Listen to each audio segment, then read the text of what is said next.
Hello and welcome to Fantasy Football Focus. I'm Graham and this is the Game Week 3 preview. So here we go, let's have a look at some of the changes to the squad. Last week was not great point scoring, but it wasn't the worst. Ranking is very close with a lot of people. There's not much in it. There's just a few points really to rank, but I'm okay. I'm not going to panic. I'm not going to use a wild card. A lot of people wanting to use a wild card and panicking.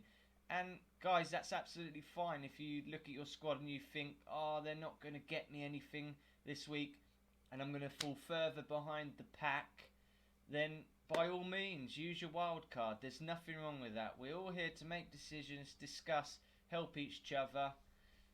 So my transfers for Game Week 3, I had to get rid of Zuma, who last time I dropped to the bench, Brang Lundstram in, and he got me the points, which was great because he played poorly. So this game week, I've decided to swap him out for Harry Maguire. Now I think that the Manchester United defence looks solid going forward, and as you can see on Harry Maguire's fixtures, Man U's fixtures, Crystal Palace at home. Palace looking very awful. I'd possibly call them whipping boys, but then that might be Watford. But we're getting a rough idea so far this early stage season who the whipping boys will be and who won't. But yeah, Maguire looking good, and I got him next to Wan-Bissaka. Fixtures looking alright, so I'm quite happy there in defence now, going into Game Week 3. Feeling I could get 12 points there. Let's hope for that anyway. And my struggle in Game Week 3 is that Liverpool are playing Arsenal and I've got Pepe, Aubameyang and Van Dijk. But you're going to get these game weeks. It happens, you know. For me, I'm an Arsenal fan, but I'm not biased. I'm not going to choose sides. Well, I could bring in Lundstram, but I'm not going to do that for Van Dijk. I just wouldn't do that. I'm still going against my Arsenal mould, so to speak, and I'm keeping faith with Van Dijk because he could pop up, get the header, get the goals. As much as it will hurt me as an Arsenal fan, you have to switch off from that and have your FPL hat on and just see as a neutral who's do well, who's not. Can't ignore Van Dijk. Possibility of a clean sheet, Arsenal not getting anything. But Arsenal do look better this season. My personal opinion is that they still need time to mould. Ceballos looked brilliant. Pepe showing glimpses of what he can do. He played 45 minutes. Can he get more game time and do some damage? I think Arsenal and Liverpool both looking defensively suspect at the moment. So we could see goals at both ends. And I've got Aubameyang up there. If Arsenal were to win a penalty, he'd be on it.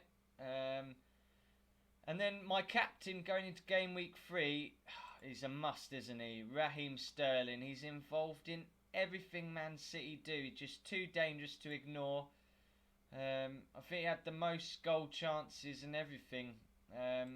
So yeah, you just can't ignore him. And that was against Tottenham. So going against Bournemouth, I expect him to get some return. So a clear captain choice there within my squad. And then I've kept the faith. I haven't transferred out my Leicester players.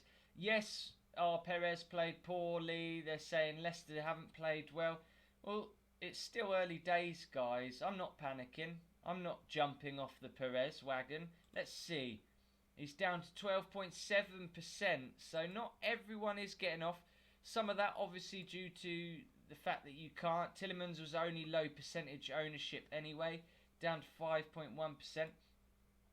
But I've looked at the Sheffield United fiction and maybe Leicester can work something there. Whether it be Tielemans or Perez getting an assist to Vardy or scoring themselves. Maybe getting something at Sheffield United. It'll be interesting to see. If not, then going forward I can look at really removing him. But I've given them a bit of a chance. Now, instead of getting rid of them Leicester players, I bring in Maguire for Zuma because that was an error straight away.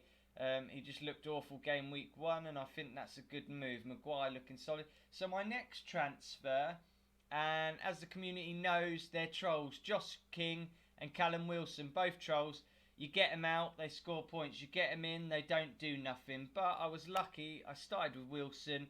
10 points for me in game week 1 and game week 2.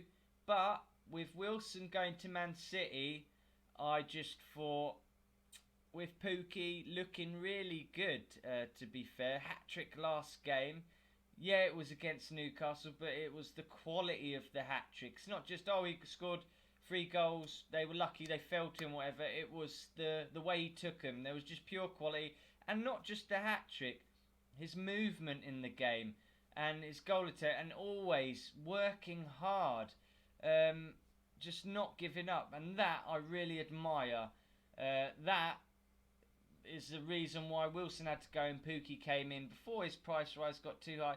And to be fair, guys, Chelsea look really good. And Chelsea, I think they start fast under Lampard. Really attacking, really fast. But I think Norwich will come into it. And I think Norwich can get at the Chelsea back line. I really do. Also saying that because I got rid of Zuma. So my thinking behind that is I think Pukki could at least get a goal. I'm happy with that. And I feel that Wilson won't get nothing against Man City. But yeah, he could troll me. But this is so far, guys. There's little feelings, the gut instinct, as they say, that you just have to go with. Don't be influenced by Twitter, looking at other people and going, oh, look, yeah, they're all getting on him and that.